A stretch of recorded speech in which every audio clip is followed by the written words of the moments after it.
from the Lakeside Newsroom of the Henrico Citizen, your hometown news source since 2001. This is the Henrico News Minute with publisher Tom Lapis. Some clarification on hybrid learning plans for Henrico Schools in the fall, and the county's police chief calls it a career.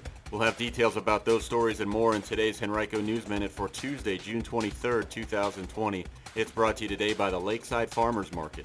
And now for the news. Henrico County Public Schools officials are telling the Citizen that all three of the proposed hybrid learning plans for public school students who choose to return to in-person learning this fall will include 5 days of instruction. Now that's different than what Henrico Schools Chief of Staff Beth Teigen outlined on Thursday during a virtual school board work session. On that day, she described each of the three plans as involving 4 days of learning for all students, while Mondays would be reserved for a half-day work period for teachers and a half-day for additional support for those students who needed it.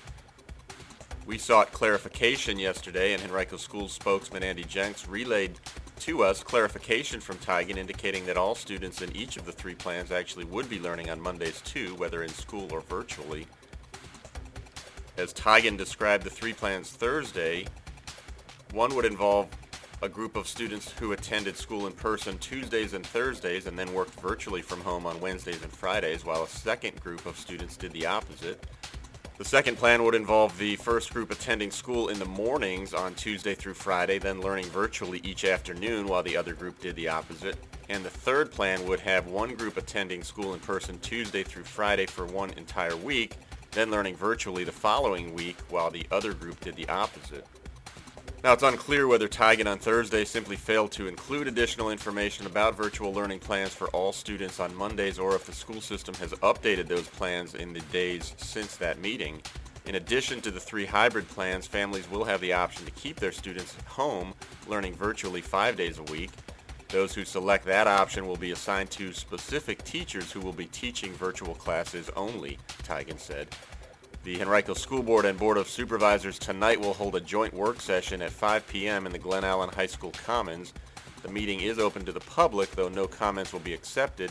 It also will be live streamed through WebEx. You can visit henricocitizen.com and click Education to find this article for a link.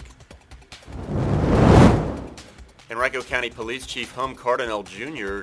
yesterday announced his plans to retire effective September 1st. The decision will end his nearly 32-year career with the division, during which he served the past 4 as its leader. Cardinal revealed his plans in an email to division staff members yesterday, saying he would take advantage of the county's voluntary retirement incentive program, a cost-cutting measure available during the pandemic that offers enhanced benefits to eligible employees who choose to retire.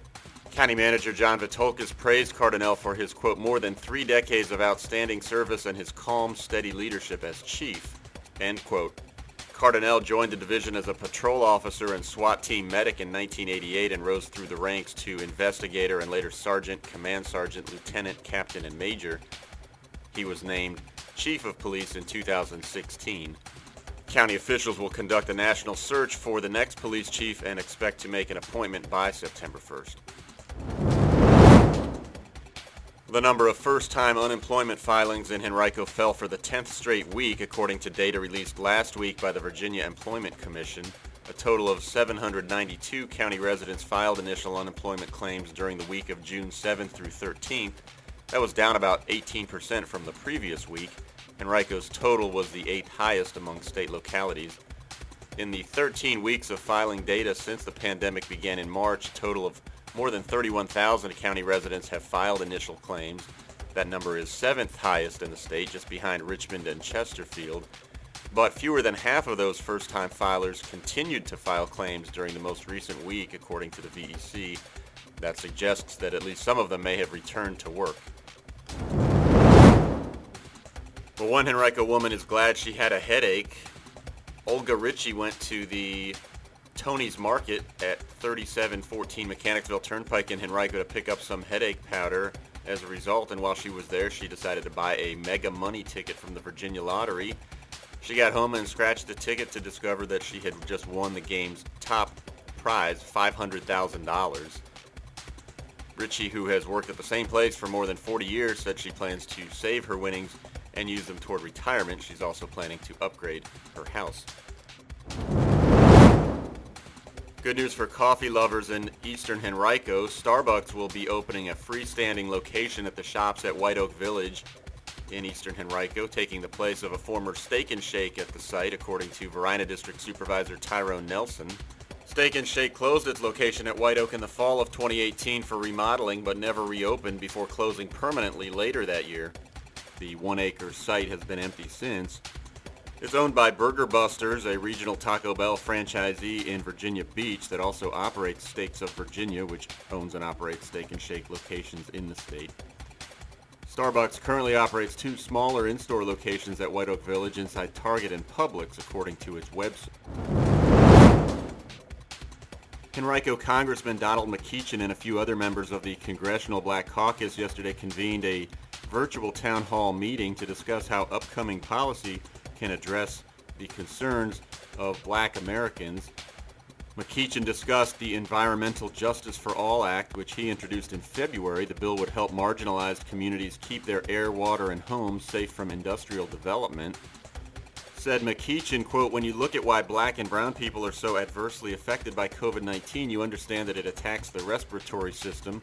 Black, brown, and poor folks live near places with bad water, bad air. They're subject to stay-at-home orders, which are well-intended, but they have to stay at home in public housing, which oftentimes isn't properly ventilated, is subject to mold, and is subject to making their respiratory systems even worse." End quote. You can read details about last night's meeting on henricocitizen.com. And Henrico Citizen Managing Editor Patty Kruszewski has won a second-place award in the National Federation of Press Women competition. Her feature story, A Beacon of Light Laughter, was one of 2 entries that advanced to national competition after winning first-place awards in the Virginia Professional Communicators 2020 Communications Contest. The story paid tribute to a Mekong bartender who drowned during a triathlon last year. Today's Henrico News Minute has been brought to you by the Lakeside Farmers Market at 6110 Lakeside Avenue. It's open every Wednesday from 9 to 2 and Saturday from 9 to noon, so make plans to check it out tomorrow. Visit facebook.com/Lakeside Market RVA for details and a complete list of vendors.